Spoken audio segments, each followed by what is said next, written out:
Some moments don't end loudly. They fade, quietly. This is one of those moments.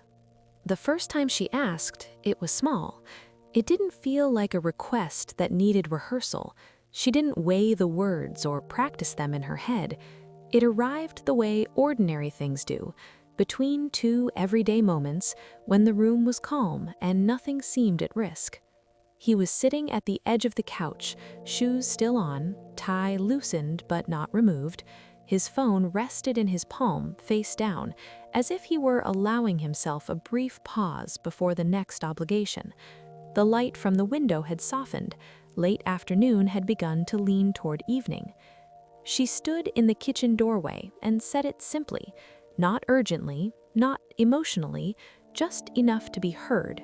He looked up, nodded once, and exhaled. "I can't right now. I'm pretty stressed." The word stressed lingered longer than the rest of the sentence. It filled the space between them like a held breath. She nodded back. Of course, that made sense. Stress had been the background noise of their lives for a while now, subtle, constant, unremarkable.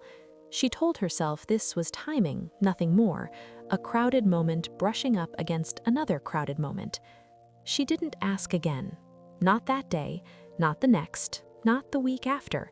She told herself she was being considerate. The first few days passed without consequence. Life kept its rhythm, dishes were washed, bills were paid, conversations continued, steady and familiar. If there was a change, it was too faint to identify. But silence, once chosen, has a way of proving durable. The second time never came, not because she forgot, but because the idea of asking again felt heavier than the request itself. It had acquired weight in the quiet. Asking again would mean acknowledging the first answer, opening the moment, testing whether the stress had lifted or simply settled deeper. So she waited. Waiting, she learned, could look a lot like understanding. Weeks went by. The calendar advanced in its unremarkable way. The seasons didn't change, but the light did. Morning crept in a little earlier, evenings lingered a little longer. She adjusted to the shift without noticing she was adjusting to something else, too. She took care of it herself.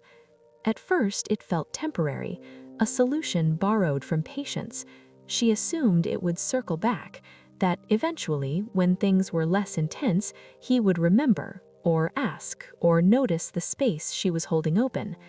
But he didn't. There was no moment where he chose not to. There was no deliberate omission. It simply wasn't present in his awareness anymore.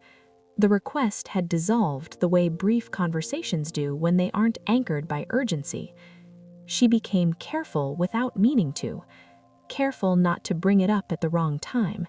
Careful not to sound like she was revisiting old ground. Careful not to turn something reasonable into something emotional. Carefulness, she discovered, could be exhausting. She handled the details quietly, rearranged small things, adjusted expectations. If she felt a flicker of disappointment, she folded it neatly away and continued. It didn't feel like sacrifice at first. It felt like maturity, like choosing harmony over friction. There were moments, passing moments, when she almost said something, when the words hovered near the surface, shaped and ready. But then he would sigh, or glance at his phone, or mention how tired he was, and she would let the moment pass. Not now, she thought. Later. Later became a habit. She learned the sound of his footsteps and could tell what kind of day he'd had before he spoke. She learned how to read pauses in conversation, how to interpret tone, how to sense when attention was limited.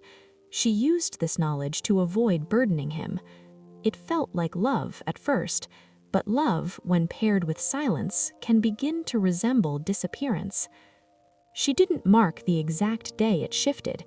There was no clear line between patience and absence. It happened gradually, like a room growing dim without anyone touching the lights. The thing she had asked for, the small, reasonable thing, faded from importance, not because she no longer mattered, but because she had trained herself not to need it. She told herself she was capable, that independence was strength, that reliance was optional. Still, there were quiet moments when the memory resurfaced, not sharply, not angrily, just present. She would think of the first time she asked, the way he answered without malice, and wonder if he remembered it at all, if in his version of events the conversation had ended cleanly, if to him it had never really begun. One evening, months later, they sat together again. Same couch, different light. He was more relaxed now. The stress hadn't vanished, but it no longer filled the room. He laughed easily. His shoulders rested lower. She noticed the difference. She considered saying something then. The timing, objectively, was better. If she were measuring the moment, it might even be ideal. But something had changed inside her. The thought of asking again didn't feel like returning to a request. It felt like admitting she had been waiting. So she stayed quiet. The silence wasn't empty anymore. It carried history. It carried effort. It carried the weight of all the times she had chosen not to speak. He reached for her hand, squeezed it once, absent-mindedly affectionate. She smiled, because smiling was easy. Smiling didn't require explanation. Later that night, alone in the dim, she replayed the months in reverse. Not obsessively, just enough to understand. She traced the way one moment had folded into another, how a single response had quietly reorganized the space between them. She realized something then, not with resentment, but with clarity. The request hadn't been the important part. What mattered was what followed. She had interpreted his stress as a signal to withdraw. He had interpreted her silence as resolution. Neither of them had been wrong, but between those interpretations, something had been lost. The second time never came because the first time had ended too quietly. In the days that followed, she noticed other small silences, not dramatic ones, ordinary ones, places where she paused instead of speaking, where she adapted instead of asking, where she carried instead of sharing. None of it felt urgent. That was the problem. Urgency announces itself. It demands attention. Quiet adjustments do not.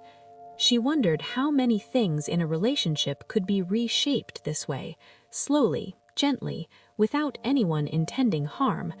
How often understanding could turn into distance simply by being unspoken. She didn't decide to confront him. She didn't rehearse a conversation. This wasn't a story about sudden clarity or emotional release. It was a story about noticing. Noticing that something once reasonable now felt unreachable. Noticing that the space she had created to be kind had become a place she lived in alone. Noticing that the second time hadn't arrived because she had stopped believing it should. When she finally spoke, not about the request, but about the pattern, her voice was calm, measured, almost observational. She didn't accuse, she described. He listened, truly listened, and in his listening she could see the realization forming, not guilt, but surprise. The surprise of learning there had been more to that moment than he remembered. They didn't resolve everything that night, but something shifted. The silence, once invisible, had been named, and sometimes that is enough to let the light back in. Sometimes understanding comes too late. If this story felt familiar, you're not alone. Thank you for listening. We'll continue next time.